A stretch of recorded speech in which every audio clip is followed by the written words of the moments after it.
നമസ്കാരം, നവമി കിച്ചണിലേക്ക് എല്ലാവർക്കും സ്വാഗതം. ഇത് നമ്മുടെ 100ാമത്തെ വീഡിയോ ആണ്. ഇന്ന് നമ്മൾ ചെയ്യുന്നത് ഷെഫ് സുരേഷ് പിള്ള സാറിൻ്റെ ഒരു ഹിറ്റ് റെസിപ്പിയാണ് ഗോഡ്സ് ഓൺ പോംഫ്രെറ്റ്. സാർ ഇത് വൈറ്റ് പോംഫ്രെറ്റ് വെച്ചാണ് തയ്യാറാക്കിയിരിക്കുന്നത്. നമ്മളിത് ബ്ലാക്ക് പോംഫ്രെറ്റ്, അതായത് കറുത്ത ആവോലി വെച്ചിട്ടാണ് തയ്യാറാക്കുന്നത്. ഇത് നല്ല ടേസ്റ്റി ആയിട്ടുള്ളൊരു റെസിപ്പിയാണ്. അപ്പോൾ ഇനി ഇത് എങ്ങനെ തയ്യാറാക്കുന്നത് കണ്ടു നോക്കാം. അതിനു മുമ്പായി ചാനൽ സബ്സ്ക്രൈബ് ചെയ്യാത്ത കൂട്ടുകാരുണ്ടെങ്കിൽ സബ്സ്ക്രൈബ് ചെയ്യുക. തൊട്ടടുത്ത് വരുന്ന ബെൽ ബട്ടൺ പ്രസ് ചെയ്ത് ഓൾ എന്ന ഓപ്ഷൻ എനേബിൾ ചെയ്യുക. എങ്കിൽ മാത്രമേ ഞങ്ങൾ അപ്ലോഡ് ചെയ്യുന്ന പുതിയ വീഡിയോസിൻ്റെ നോട്ടിഫിക്കേഷൻ ലഭിക്കുകയുള്ളൂ. അപ്പോൾ വീഡിയോ ഇഷ്ടമായിട്ടുണ്ടെങ്കിൽ ലൈക്കും കമൻറ്റും ഷെയറും തന്ന് ഞങ്ങളെ സപ്പോർട്ട് ചെയ്യാനും മറക്കരുത്. ഇനി നമുക്ക് വീഡിയോയിലേക്ക് കടക്കാം.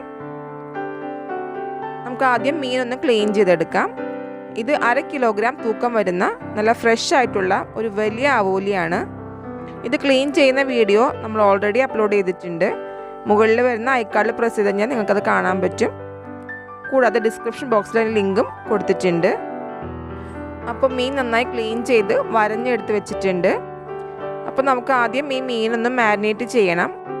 അതിനു വേണ്ടി 1/2 ടീസ്പൂൺ മഞ്ഞൾപ്പൊടി, 1 ടീസ്പൂൺ മുളക് പൊടി, 1/2 ടീസ്പൂൺ കുരുമുളക് പൊടി, ആവശ്യത്തിന് ഉപ്പ്, ഒരു ചെറിയ ചെറുനാരങ്ങയുടെ നീരും കൂടെ ഒഴിച്ച ശേഷം നന്നായി മിക്സ് ചെയ്യാം.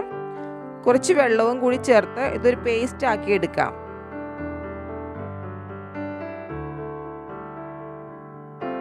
ഇനി ഇത് മീനിലേക്ക് നന്നായി തേച്ച് പിടിപ്പിക്കാം. നമ്മൾ ഈ വരഞ്ഞതിനകത്തോട്ടൊക്കെ നന്നായി തേച്ച് കൊടുക്കണം. ഇനി ഇതിലേക്ക് വേണ്ട ഒരു പ്രധാനപ്പെട്ട ഫ്ലേവറിങ് ഏജൻ്റാണ് കറിവേപ്പില. അത് തീരെ പൊടിയായി അരിഞ്ഞെടുക്കാം. ഇതിനി മീനിലേക്ക് തേച്ച് പിടിപ്പിക്കാം. നിങ്ങൾക്ക് വേണമെങ്കിൽ പൊടിയിൽ മിക്സ് ചെയ്യുന്ന സമയത്ത് തന്നെ കറിവേപ്പില ചേർത്ത് കൊടുക്കാവുന്നതാണ്. ഇപ്പോൾ മീൻ നന്നായി മാരിനേറ്റ് ചെയ്തെടുത്തിട്ടുണ്ട്. ഇതിനി 1/2 മണിക്കൂർ റെസ്റ്റ് ചെയ്യാൻ വയ്ക്കണം. ശേഷം മീൻ ഫ്രൈ ചെയ്യുന്നതിന് വേണ്ടി ഒരു പാൻ അടുപ്പത്ത് വെച്ച് ചൂടാക്കാം. ഇതിലേക്ക് 2 ടേബിൾ സ്പൂൺ വെളിച്ചെണ്ണ ഒഴിച്ചു കൊടുക്കാം. മസാല പുരട്ടിയ മീൻ റെസ്റ്റ് ചെയ്യാൻ വെച്ചിട്ട് 30 മിനിറ്റ് കഴിഞ്ഞിട്ടുണ്ട്. അതിൽ 20 മിനിറ്റ് ഫ്രിഡ്ജിലും 10 മിനിറ്റ് പുറത്തുമാണ് വച്ചിരുന്നത്.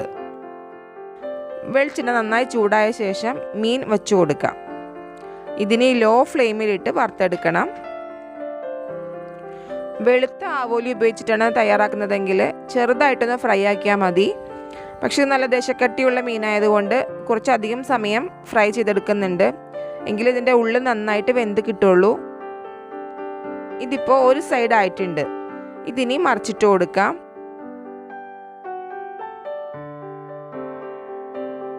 എണ്ണയിലേക്ക് കുറച്ച് കറിവേപ്പിലയും ഇട്ട് കൊടുക്കാം.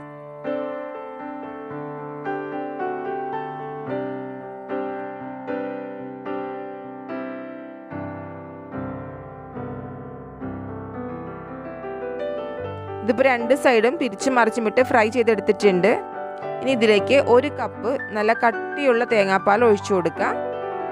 തേങ്ങാപ്പാൽ ഒഴിക്കുമ്പോൾ മീൻ മുഴുവനും മുങ്ങിക്കിടക്കാത്ത രീതിയിൽ വേണം ഒഴിച്ചു കൊടുക്കാനായിട്ട്.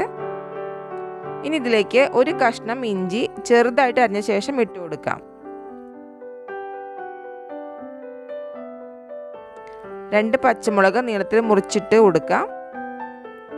1/2 ടീസ്പൂൺ കുരുമുളക് പൊടി തേങ്ങാപ്പാലിലേക്ക് തൂവി കൊടുക്കാം.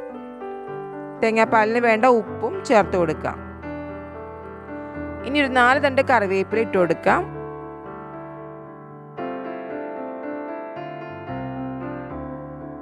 ഇനി ഈ പാൻ ഇതുപോലെ നന്നായിട്ടൊന്ന് അനക്കി കൊടുക്കാം. ഇതിനി മൂടി വെച്ച് ലോ ഫ്ലെയിമിലിട്ട് 10 മിനിറ്റോളം വേവിച്ചെടുക്കണം. തേങ്ങാപ്പാൽ ഒന്ന് വറ്റി എണ്ണ തെളിഞ്ഞ് വന്നാൽ 1 ടീസ്പൂൺ പച്ചവെളിച്ചെണ്ണ തൂവിയ ശേഷം നമുക്ക് ഫ്ലെയിം ഓഫ് ചെയ്യാം. നമുക്കിനി ഇതൊരു സെർവിങ് പ്ലേറ്റിലേക്ക് മാറ്റാം. മീൻ മറിച്ചിടാത്തത് കൊണ്ട് മീനിൻ്റെ അടിഭാഗത്ത് മാത്രമേ ഗ്രേവി ഉള്ളൂ. മുകൾ ഭാഗം ഇപ്പോഴും ഫ്രൈ രൂപത്തിലാണ്.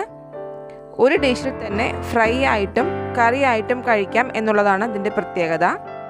ഇത് ബ്രെഡിൻ്റെയും അപ്പത്തിൻ്റെയും കൂടെയാണ് നല്ല കോമ്പിനേഷൻ. ഇവിടെ ബ്രെഡിൻ്റെ ഒപ്പമാണ് സെർവ് ചെയ്യുന്നത്. ഇതിനൊന്ന് ടേസ്റ്റ് ചെയ്ത് നോക്കാം. 1 കഷ്ണം മീൻ നുള്ളിയെടുത്ത് ഈ ഗ്രേവിയിൽ ഒന്ന് ഡിപ്പ് ചെയ്ത ശേഷമാണ് ഇത് കഴിക്കേണ്ടത്. നല്ല അടിപൊളിയായിട്ടുണ്ട്. ഇതിനൊരു പ്രത്യേക ടേസ്റ്റാണ്. അപ്പോൾ എല്ലാവരും ഇതൊന്ന് ട്രൈ ചെയ്ത് നോക്കുക. നിങ്ങൾക്ക് വീഡിയോ ഇഷ്ടമായിട്ടുണ്ടെങ്കിൽ ചാനൽ സബ്സ്ക്രൈബ് ചെയ്ത് സപ്പോർട്ട് ചെയ്യുക. വീണ്ടും പുതിയൊരു വീഡിയോയുമായി വരാം. അതുവരേക്കും ബൈ. Thank you.